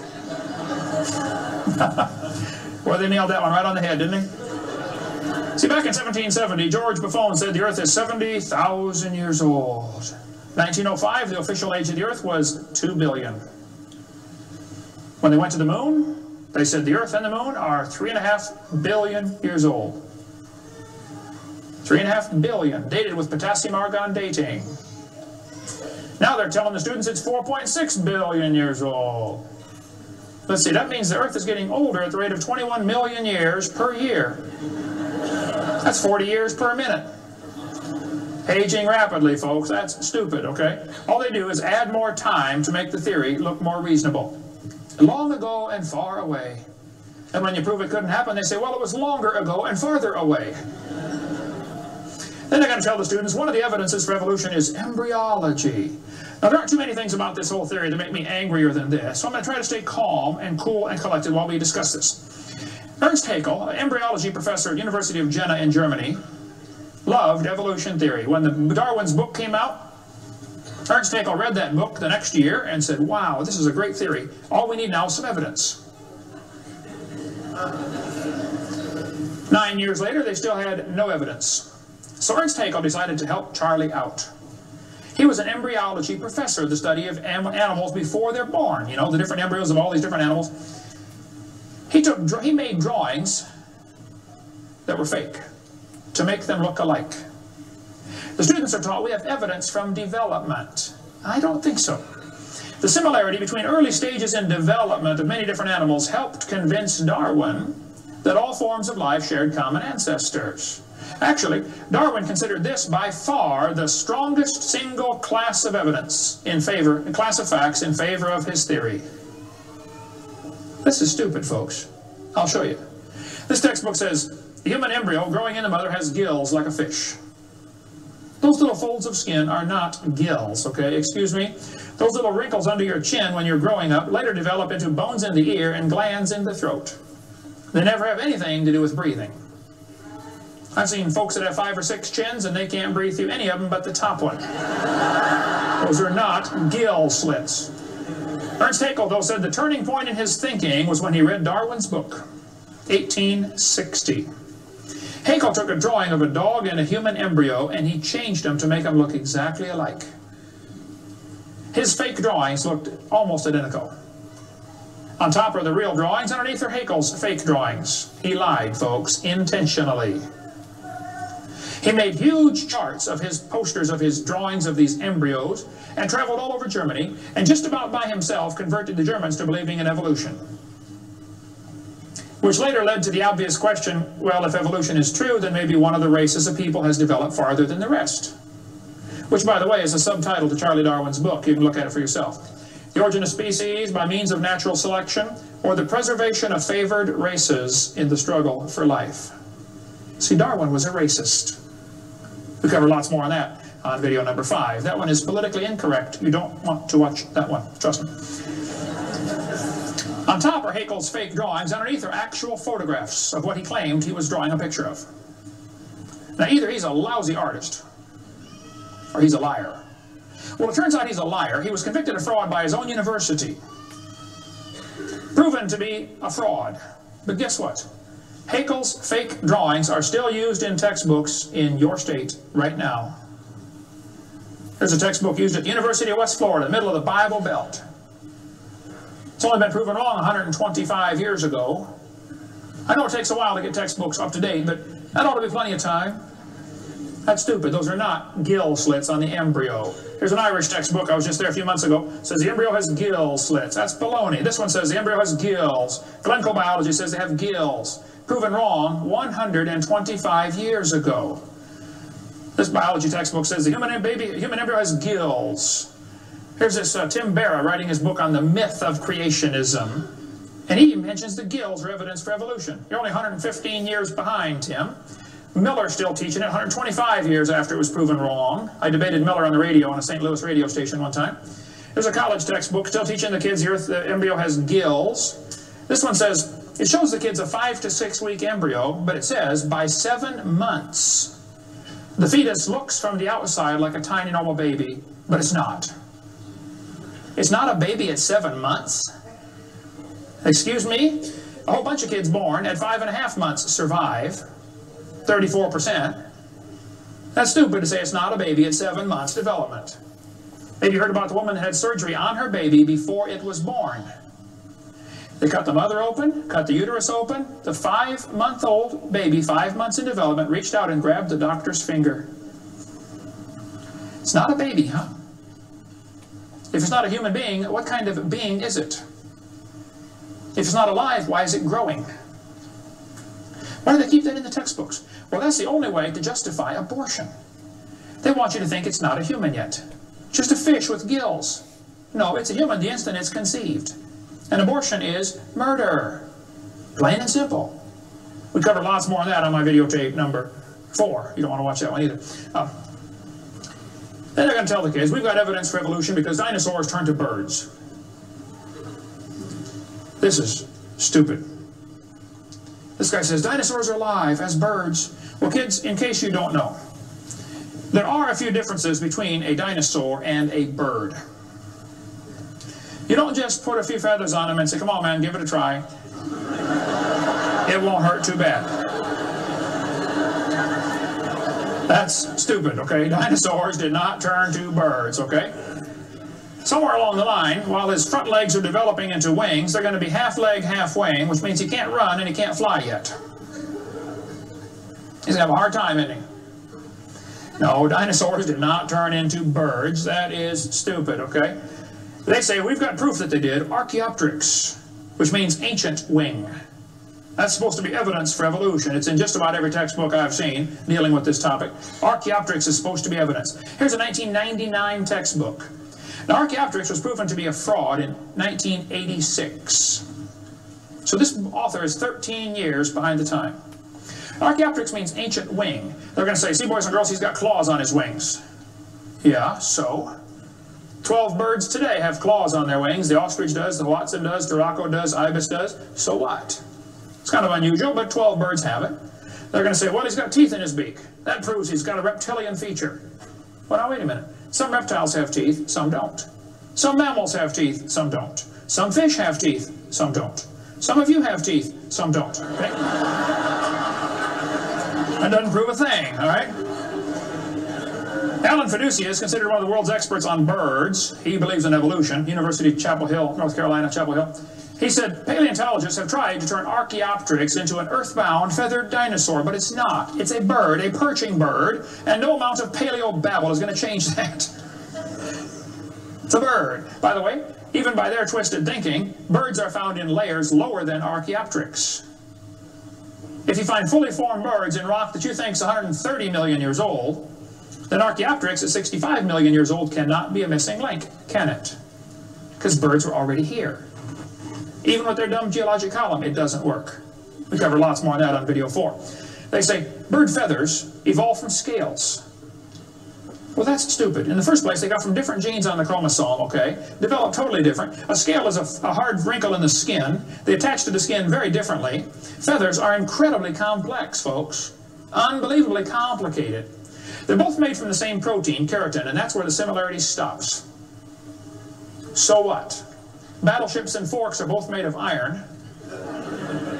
Doesn't prove they both evolved from a tin can. Proves the engineer's using the same material for different functions. And God used keratin for fingernails and hair and scales and feathers. So, same designer, that's what it proved. A lot more on the bird evolution in the book Icons if you want to get that. Then they tell the kids about the peppered moth. Yes, boys and girls, somebody in England went around and counted the moths on the trees. Must have been a government project. They discovered it's 95% light moths and 5% black. Well, so the story goes, they burned coal in the factories, the trees turned black, and the moths changed to black moths. Because when they counted them again, they said they found 95% black and 5% light. Actually, the whole story is a lie. It never happened. After 40 years of watching, they found 2 moths on the trees. 2 total out of 40 years. So they glued dead moths to the tree to take a picture for your kid's textbook. Then he wanted to get a picture of a bird eating a moth, so he put some moths in the refrigerator to calm them down, so they got nearly frozen. Then he put them on the tree, and they couldn't even hang onto the tree, so he warmed them up on the hood of his car. Put them out there on the tree and the moth is staggering around trying to warm up, you know, and a bird ate one. He got a picture. Wow, proof of evolution. It's a lie. Didn't happen. Even if it were true, dark moths and light moths were there at the beginning, and dark moths and light moths were there at the end. The ratio of population might have shifted, but the story wasn't true. So, doesn't prove anything. That's stupid. That's not evidence for evolution. They tell the kids, we've got vestigial structures. Now, a vestigial structure is something you don't need anymore. They'll say, boys and girls, you have an appendix that you don't need anymore. That's a vestigial structure. That's proof of evolution. Well, excuse me, you do need your appendix, okay? That is stupid. The appendix is part of your immune system. If your appendix is taken out, you can still live, okay? But it increases your susceptibility to quite a few diseases. You can live without both your legs and both your arms and both your eyes also. That doesn't prove you don't need them. Does it? There are no vestigial organs. And even if there were, that would be the opposite of evolution. That's losing, not gaining.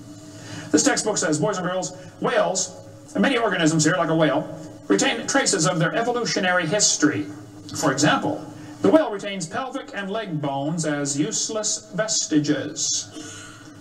I'm sorry, that's not true. This one says, just imagine whales walking around. It's true. These little bones right there is what they're talking about. Just imagine him walking around. I can see it now, can't you? All he needs is a good imagination and some LSD, and you'll be able to see that whale walking in real life. This textbook says, the whale's pelvis is evidence of its evolution from four-legged, land-dwelling mammals. Well, that is stupid, okay? Those bones in the whale's abdomen are essential to hold muscles that support the reproductive system. Without those bones and those special muscles, the whales cannot reproduce. This has nothing to do with walking on land. It has to do with getting more baby whales. So the author that wrote this is either ignorant of his whale anatomy and should not be writing a book about it, or he's a liar trying to push a theory off on our kids. Here, this one says, whales once lived on land. Whales were not always sea dwellers. Modern whales show skeletal evidence of previous existence on dry land. Buried deep in a whale's hip muscles are two small bones, all that is left of the whale's pelvis and hind legs. That's stupid. The male and female bones are very different on whales. Check your whale anatomy and tear that page out of your book. Has no business being in there. This textbook says, humans have a tailbone at the end of the spine that is of no apparent use. I was debating a guy in North Alabama. He was the president of the North Alabama Atheist Association or something like that. He got up and he said, folks, we've got evidence for evolution. Humans have a tailbone they no longer need. When it was my turn, I got up and I said, Mr. Patterson, I taught biology and anatomy. I happen to know there are 9 little muscles that attach to the tailbone, without which you cannot perform some very valuable functions. I will not tell you what they all are, but go read your Gray's Anatomy and you can figure it out. I said, however, Mr. Patterson, if you think the tailbone is vestigial, I, Kent Hovind, will pay right now to have yours removed. Bend over.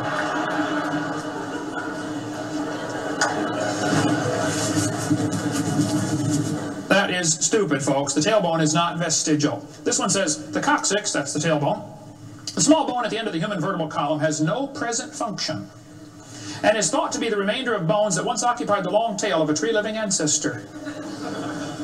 I was taught when I went to school, man used to have a tail, but he lost it because he didn't need it. I thought, didn't need it? Have you ever thought how handy a tail would be? Have you ever come to the door with 2 sacks of groceries? Wouldn't that be nice, man? Be able to grab that door and walk right around and get in? Lost it because we didn't need it. Man, you could drive the car and tune the radio knob and hold the Coke at the same time. They're going to tell the kids that lobe-finned fish show evolution. Yes, boys and girls, during the Devonian period, 410 million years ago, there were fish with lobe fins. What that means is a short arm and then the fin grows. Well, that's stupid, okay? The lobe-finned fish are still alive. They're called the coelacanth. And when they found the first coelacanth in 1938, first people didn't believe it. They said it can't be true because they died millions of years ago. When they finally proved, yes, they're still here, all they said was, wow, they survived for millions of years. Never dawned on them to maybe question the whole theory. Never dawned on them. When Dr. Roy Mackal went to Africa and did expeditions on dinosaurs still alive in the African swamp. University of Chicago microbiology professor Dr. Roy Mackal wrote this book. He went over there twice, interviewed folks who've seen living dinosaurs. People who've never seen a white man. When he showed them the Apatosaurus, they said, yeah, that's Mokele Mbembe. He lives out in the river. He's not friendly. Don't get close. Dr. Mackal said, fellas, that's a dinosaur. They've been dead for 70 million years. The natives said, well, we're sorry, we didn't know about that. All we know is we see them out there once in a while. So Mackal gets back, writes this book, and says, folks, there are still some dinosaurs alive in Africa. Then he says, it's amazing, they survived for 70 million years. Never will cross his brain that maybe your basic theory is wrong. That thought will never enter his mind, I don't think. It ought to. Lobe-finned fish are still alive, folks. They tell them trilobites are good index fossils for rock that is 600 million years old. Well, that's stupid, okay? There's a human shoe print where a guy stepped on and squashed a trilobite. How could a human step on a trilobite? If they're 500 million years ago. One guy said, maybe aliens visited the planet and stepped on a trilobite. Trilobite had the most sophisticated eye ever found in nature. It's one of the first animals to evolve, and it's already got the most complex eyeball. I don't think so. The whole thing about index fossils is stupid, okay? There aren't any index fossils. The graptolites are the index fossil for 410 million year old rock, and yet they're still alive right now in the South Pacific. They tell the kids the dinosaurs are index fossils for 70 million year old rock. Folks, dinosaur blood was found inside the bone. Don't you think it's going to decay in less than 70 million years? There's enormous evidence that man and dinosaurs have always lived together. We covered that for 2.5 hours on video number 3 of our Blue series of tapes. Gene Thomas, missionary friend of mine, was in the Congo swamp for 42 years as a missionary. He said, I had 2 pygmies in my church that killed and ate one. Yes, dinosaurs are still alive. California, 1925, this thing washed up on the beach, called California's Nessie. Laid there on the beach and rotted away.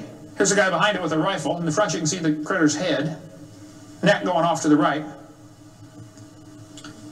The neck was 20 feet long. One atheist wrote me a letter and said, Hovind, you're so stupid. Don't you know that was a whale? Show me any neck on a whale, would you please? No, I think dinosaurs have always lived with man. They were called dragons for most of history. People killed most of them. There could be a few still around. It wouldn't affect me at all, okay? I don't think there's a lot of them, but there could be a few still out there. They changed the name in 1841 to dinosaur. That's all that happened. And man exterminated most of them. They mentioned in the Bible. We cover all that video number 3. They're going to tell the kids, we've got evidence for evolution. It works by natural selection. Well, yeah, natural selection works, but see, evolution is based on 2 faulty assumptions. Number 1, they say mutations make something new. That's never been observed. And natural selection makes it survive. That's never been observed. That sounds good theoretically, but it's never been observed. Mutations happen, there's no question, okay? Thousands and thousands of mutations happen. But even guys like Pierre Gross will say, no matter how numerous they may be, mutations do not produce any kind of evolution. They're only scrambling existing information. They're not adding anything new. Here's a 5-legged bull. That's a mutant. There's no new information added. Doesn't the bull already have the gene code to make a leg? It just built one in the wrong place, that's all. This is not new information, this is scrambled information. That's not new. Here's a short-legged sheep. He's the first one the wolf is going to catch. Go, boys, go. Here comes the wolf. Herman didn't make it. Here's a 2-headed turtle. That's a mutant. Not ninja, but he's mutant. He's going to freeze first winter. Nobody makes a double-neck turtleneck sweater. I've never seen one. I've been looking. See, a mutation is scrambling information that already exists. It's like you can take the letters from the word Christmas and get all sorts of different words, scrambling them up. But you never get Xerox, zebra, or queen. The letters aren't available. And a mutation does not give you new information. It scrambles existing information. This textbook shows the kids a 4-wing fly. Look what it says now, kids. You got to be careful. You'll be tricked on this one. Normal fruit flies have 2 wings. This mutant has 4. This rare mutation, like most mutations, is harmful. Look what it says. Beneficial mutations are the raw material for natural selection. Well, Why didn't they show us one? Why did they show us an example of a bad mutation and tell us that good ones is how it works? Show me a good one. You know why nobody's ever shown a good mutation? Because nobody's ever seen a good mutation. One professor I was debating said, I know a good mutation. He said, people in Africa that get sickle cell anemia cannot get malaria. Wow, that's like saying, if you cut off your legs, you can't get athlete's foot. Yeah, you're probably right. That's not a beneficial mutation. They tell them evolution and natural selection go together. He says, this textbook says natural selection causes evolution. That's stupid, okay? Natural selection doesn't cause any evolution. Natural selection is a conservative process that keeps the species strong. That's all it does. That's all it can do. It has no creative properties. Natural selection, nature can only select what there is to select from. If I said, I'm going to go around the world, I'm going to try to raise a race of people that are over 12 feet tall. So everybody under 12 feet tall, we're going to kill them. Year after year, we kill everybody under 12 feet tall. Well, there's nobody to select from, is there? Natural selection can only select what there is to select from. It's a conservative process. If you worked in a factory that produced cars, and your job was to check for defects, you know, kick the tires, slam the doors, etc., drive it around, and you caught every single mistake, and you rejected it, how long would it take that process to change the car to an airplane? You say it'll never change it. That's my point. Natural selection is like a quality control. It makes sure the bad ones don't survive, but it's not going to change it to something else. Survival of the fittest does not explain arrival of the fittest. And by the way, survival of the fittest is what is called a tautology. Kids, there's a big word. You can learn this. You can use this one on your brother. A tautology is a sentence that means nothing. You can say, oh, you're speaking in tautologies. I'll show you how it works. You say, Professor, why did it survive? I say, oh, because it's the fittest. You know, survival of the fittest. Oh, how do you know it's the fittest? Because it survived. I see. Is that the way it works? That's exactly the way it works. That's stupid, folks, okay? Actually, it's not survival of the fittest. If a whale goes through a school of fish and eats 80% of them, it's survival of the luckiest. I mean, if a snake crawls into a bird's nest and eats 3 out of 4 eggs, does the snake select the weakest of the birds to eat? They're still an egg, man. He's going to eat them all. Okay? Then they do the thing with the fruit flies for the kids. They'll say, boys and girls, we raised flies in the laboratory, and we nuked them and microwaved them and x-rayed them, and we got these flies to have mutated babies. We got flies with curled wings.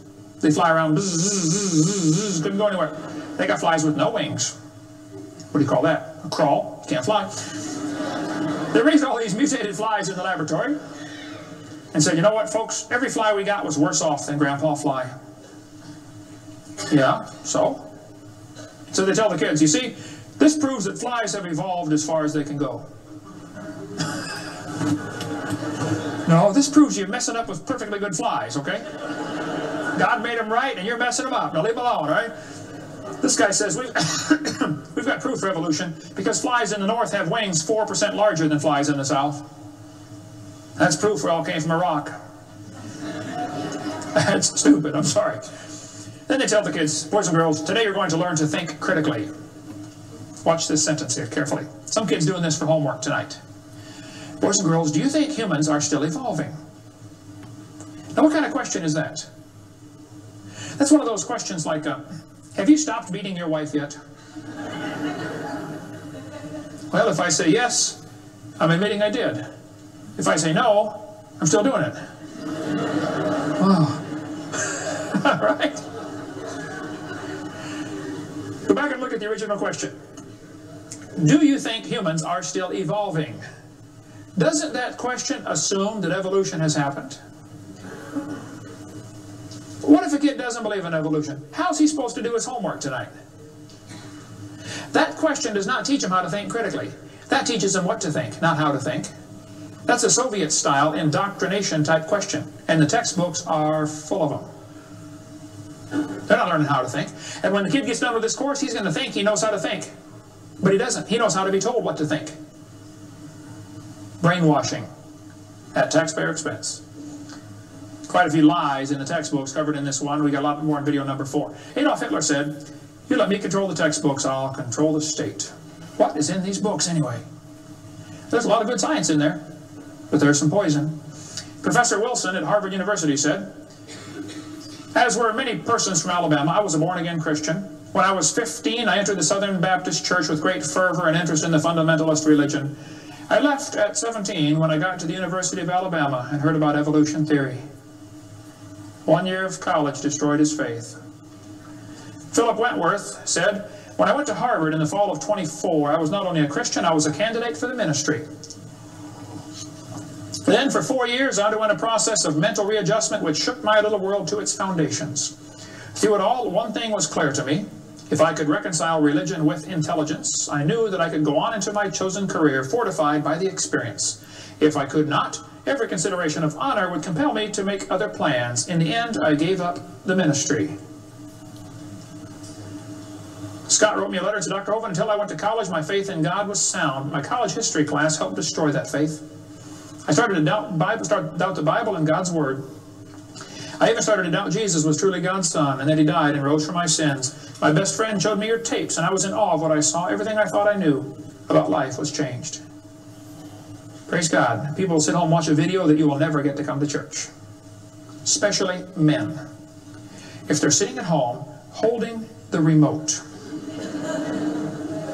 there's this feeling of power surges through their body. How many know what I'm talking about? Now come on, be honest, okay? Right? That's why we purposely leave my videotapes uncopyrighted. Copy them and give them to your friends, man. Get them saved. All right? 75% of the kids from Christian homes who go to public schools are going to lose their faith after 1 year of college. 75%. Professor Bonar said, "Evolution is a fairy tale for grown-ups. The theory has helped nothing in the progress of science. It is useless." Malcolm Muggeridge said, "I am convinced the theory of evolution, especially the extent to which it's been applied, will be one of the great jokes in the history books of the future." It's a joke. And it would be a joke if it weren't for the tragic results. How many kids are taught this thing every day and believe it, and it destroys their faith? Adolf Hitler was a strong believer in evolution. He thought the Jews were an inferior species and needed to be eliminated for the good of humanity. Joseph Stalin was an evolutionist. Trotsky was an evolutionist. Pol Pot from Cambodia was a strong believer in evolution. We cover lots more on that in video number 5. Scientists who go about teaching that evolution is a fact of life are great con men. The story they are telling may be the greatest hoax ever. In explaining evolution, we do not have one iota of fact. Evolution is a shell game. You ever seen those shell games where they put the pea down there and they put the 3 shells on it? The guy tries to get you confused, you know, he misses them around. Evolution is like a shell game. If you ask the biologist, where's the best evidence for evolution? He'll say, oh, it's in geology. I debated Dr. Pigliucci. It's debate number 12, I think, of my series out there, of the red series of tapes. Those are debates. I said, Dr. Pigliucci, you have gotten $650,000 in grant money to study evolution of plants. You've been teaching a course on the evolution of plants for 30 years. What is the best evidence of evolution you're aware of? And he said, the evolution of whales. You're a botanist telling me the evolution of whales is your best evidence? It's always this way, folks. The geologist thinks the anthropologist has the evidence. The anthropologist says, oh no, we don't have it. The biologist has it. It's a shell game. The only problem is there's no P under any of them. Nobody has the evidence. It's a joke. Sir Arthur Keith was selected to write the foreword to Darwin's book when it was republished in 1959 because he was a strong believer in evolution. Arthur Keith said, evolution is unproved and unprovable. We believe it because the only alternative is special creation. And that is unthinkable. I mean, you're not even allowed to think that maybe there's a creator? The only alternative. He's right, by the way. The Russian atheist astronomer came to America and spoke at one of the universities, and he started off his speech, he said, folks, either there is a God or there isn't. I thought, boy, this guy's brilliant. He nailed that point right on the head. I got to give him credit for that one. And then he said, both possibilities are frightening. I thought, wow, that's a good statement. You see, if there is a God, we better find out who he is. And find out what he wants and do what he says. If there is no God, we're in trouble. We're hurtling through space around the sun right now, 66,000 miles an hour, and nobody's in charge. That's a scary thought. It's real simple. The Bible says, in the beginning, God created the heaven and the earth. The Christian view of history is very simple. God made the world in 6 days just like he said he did. And that explains all the symbiosis relationships. How can certain animals and certain plants require each other? Which one evolved first? There are zillions of symbiosis relationships that can't be explained by evolution. The pre-flood world was very different. The people lived to be 900 years old. We cover that in video number 2, why they lived to be 900. You can check out my website and see them right there, drdino.com. During this time when people lived to be 900, reptiles grew to be huge. See, reptiles, even today, never stop growing. Reptiles grow all their life. So if a reptile lives to be 900 years old, he's going to get real big. Dinosaurs were big lizards that lived with Adam and Eve. And then Noah took dinosaurs on the ark. People say, dinosaurs on the ark, they're kind of big, aren't they? Well, the big ones were big, but the little ones were little. And Noah was 600 years old when he built that boat. I bet he was smart enough to figure out, you don't have to bring the biggest ones you can find. Bring 2 babies. Just be sure to get a pink one and a blue one. That'll be important later. After the flood was over, people killed most of the dragons, as they were called. That's why there's legends of dragons all through history. Plus the climate killed a lot of them. People don't live to be 900 anymore. We cover all that on video number 2. And there might be a few still around. Christians don't need to worry about dinosaurs. They're part of the normal creation. They're mentioned in the Bible. It's all there, folks. We just got to get a good biblical view of history. God created this world. See, it's real simple. Let's summarize here. God made the world. It didn't evolve. Evolution is stupid. There are hundreds of more reasons we can give. We're going to run out of time, though. But if God made the world, he owns it. That means he makes the rules, like the 10 Commandments. We are guilty of breaking his rules. I'll show you. Rule number 9, commandment number 9, thou shalt not bear false witness. That means don't lie. How many of you have ever lied before? Come on, you don't do another one. Put your hand up. Give me that pious look. Come on. Number 8, don't steal. How many ever stole something? You already told me you're a liar. Now come on. You don't have to read very far to realize we're guilty, which means we're going to be punished. Or find a substitute. See, I can't substitute for your sins because I got a whole bunch of my own. But Jesus Christ is not only willing, he's able. He wants to take your place. He wants to pay for your sins. It's real simple. February 9th, 1969. My friend said, Kent, you're a sinner. I said, well, you can say that again. He said, you deserve to go to hell. But Jesus died for you. He wants you to save you. He wants to save you. If you'll ask him, he'll save you right now. And I bowed my head and said, Lord, I'm a sinner and I deserve to go to hell, but would you please forgive me and save me? And I've got God's promise I'm going to heaven. Hey, if you died today, where would you go? You ought to think about it because you will be dead for a long time. Doesn't matter how long you live, you're going to be dead longer than that. You know, George Washington died 200 years ago, and he's still dead. How much longer does he have to go? You're going to be dead for a long time.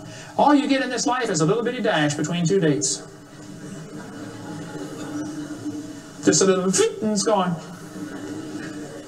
What are you going to do with your dash? Let me give a suggestion to you. Give the whole thing to Jesus. Say, Lord, you may have it, the whole thing. One time a little boy saw Jesus preach and he had a little sack lunch. 5 biscuits and 2 fish sticks.